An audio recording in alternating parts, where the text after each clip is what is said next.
Hey guys, Veebat here with another V-Plays, taking a look at the BF-109 Gustav, or should I say the BF-109K. It turns out that there was actually a K variant of the BF-109 series, but it was very much the G model with a slightly modified airframe to allow for a larger engine, which could bump it up to over 2,000 horsepower, which is exactly what you're seeing here. That allows this thing to be able to accelerate fairly well, as well as climb, but when you consider that this is now bumped up to a Tier 7 aircraft, it's very much more of the same. I've said this on previous videos with previous aircraft line, like for those of you grinding through the Corsairs, you're going to have to fly 3 Corsairs. If you're flying the Mustang, you're going to have to fly 3 different Mustangs. There's 2 different Thunderbolts for the Americans. So you're going to be flying very similar aircraft as you progress up the line. This is no different, with the exception that there's more of them. So you start out with the Bravo variant, you go to the Delta, the Echo, well the Delta I think is a subcategory of the Bravo, Echo, Foxtrot, the Gulf, and then the airframe upgrade on this is actually the K, so that's fine. We'll call it the G for the sake of the game. They didn't want to put a K in here. That makes sense though, and I'm kind of glad that they did decide not to do that, because that was the only major change, was the slight modifications of the airframe to accommodate a bigger engine. So what can I say about the 109G that I haven't already said with the Emil or the Foxtrot? Well, it gets a 30mm cannon, so there's something there. And like I said, the engine performance is a little bit better, and it's going to be able to accelerate a little bit better, but when you consider that with everything else, like the fact that it's a Tier 7 aircraft now, it's going to perform pretty well, as it always has. It's very much more of the same, right? The 30mm cannon, however, does pack a bit of a wallop. This is the same cannon that they use on the 109 Zwilling, which is the Tier 7 heavy aircraft. That's kind of like 2 109s tied together, if you've ever seen it. So it does pack a bit of a punch, and I just took out that IL-10 with relative ease from full health, allowing us to maintain this zone. Now normally I don't like to be at low altitude with an aircraft that's meant to be an altitude fighter, but this is what I came here to do. This is the enemy's mining facility, so I went over to their mining facility after we took the airfield to then hold this zone and counter them, and that's how I usually play this map that has the 2 mining facilities and the 2 airfields, as you saw on the mini-map there. I always go and grab the airfield closest to us, that we can get the respawns right near the zone that we should be contesting, which is going to be their mining plant, and that has put them at a disadvantage, while all of our ground attackers, our bot ground attackers, have headed over to that closest mining facility, because that makes sense, that's how they're programmed. The 109, the 30mm cannon is a 108 variant. The Mark 108 is a very lobby shell profile. Got a little close to my ally there.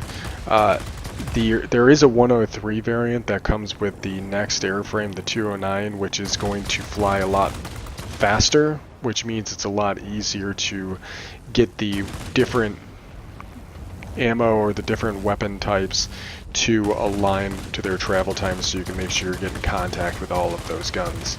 So here I noticed I was getting a little hot on the 30s, so I paused, and then when I unloaded again, that was a player.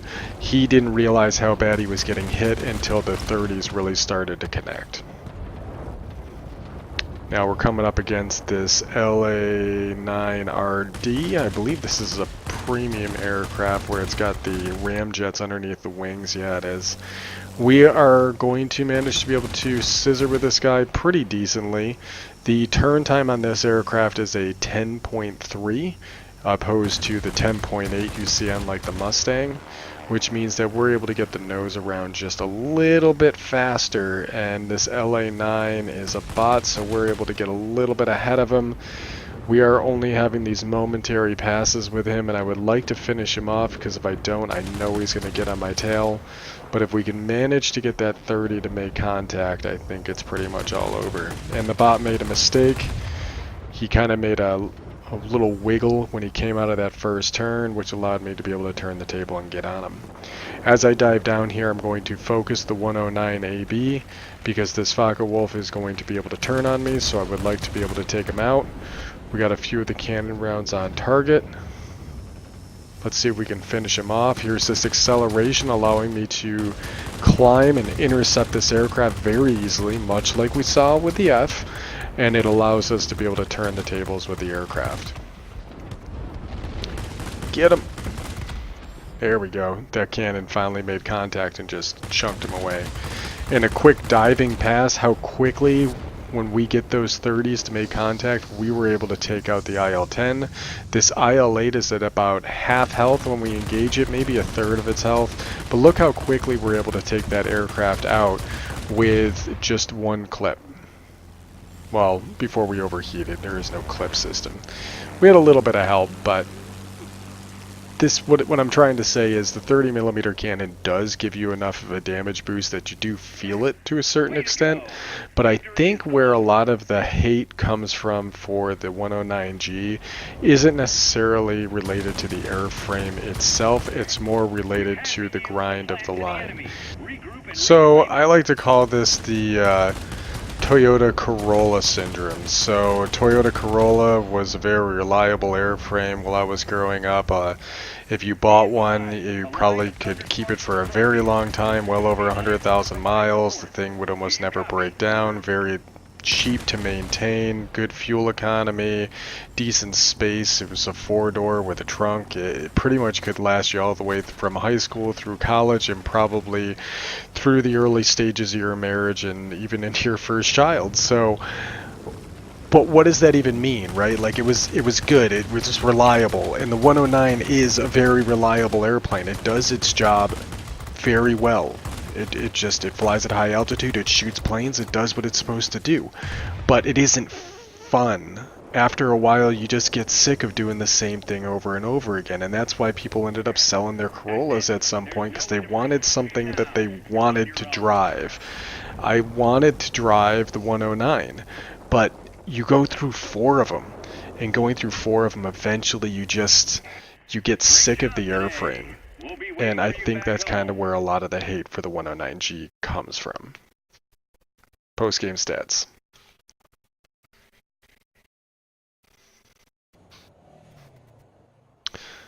Alright, as we can see at the end results screen here, I mean, it's not a spectacular battle, but it was a pretty decent one. We were able to get 10,700 personal points, and while running a premium, 103,000 credits in our pocket. However, there is a few different events going on right now, giving us a little bit of bonus XP.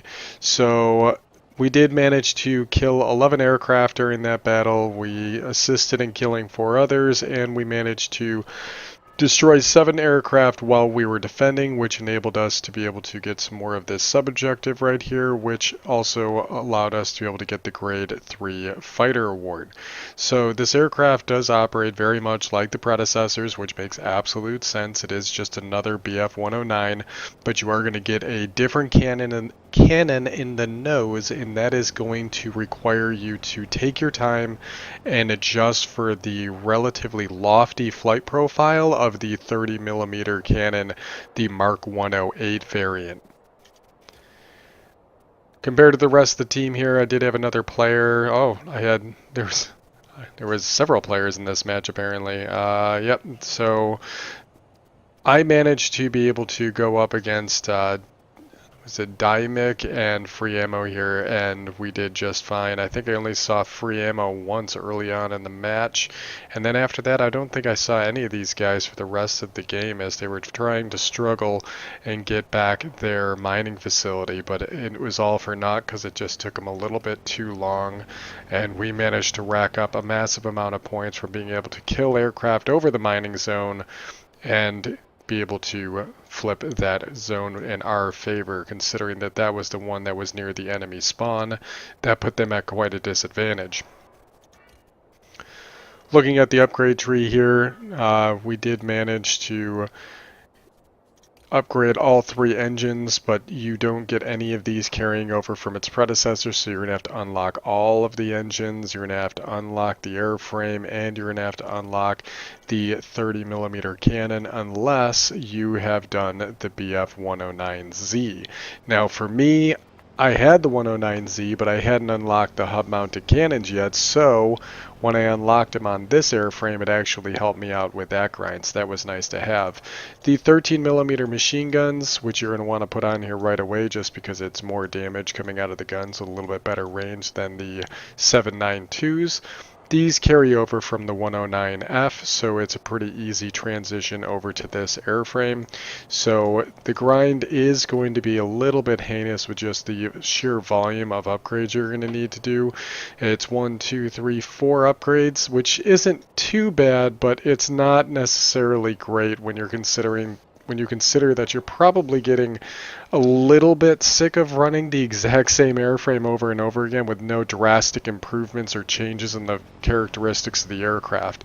At least for me, I'm starting to get a little bit bored with the 109 series just because I've been flying the same aircraft for, 4 iterations now? Yeah, that's 4. You got the 109 B, E, F, and now G. That's just a lot of 109. Even though with the Americans, I didn't have to suffer through doing the same aircraft as much. You only have 3 Mustangs and 3 Corsairs and 2, arguably 3 of the Thunderbolts. So yeah, I'll have to say that I'm getting sick of looking at the airframe and I'm kind of getting a little bit tired of flying it, but it is a good aircraft.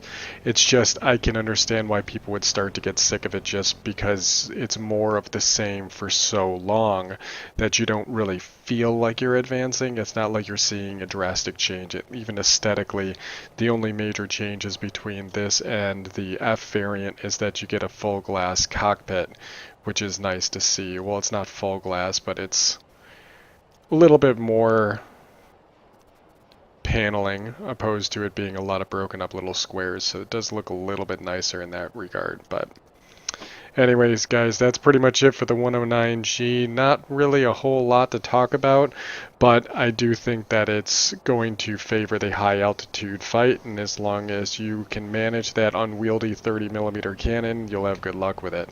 As always, like, favorite, comment, subscribe. Let me know what you liked, what you didn't like, and I'll catch you guys in the next one.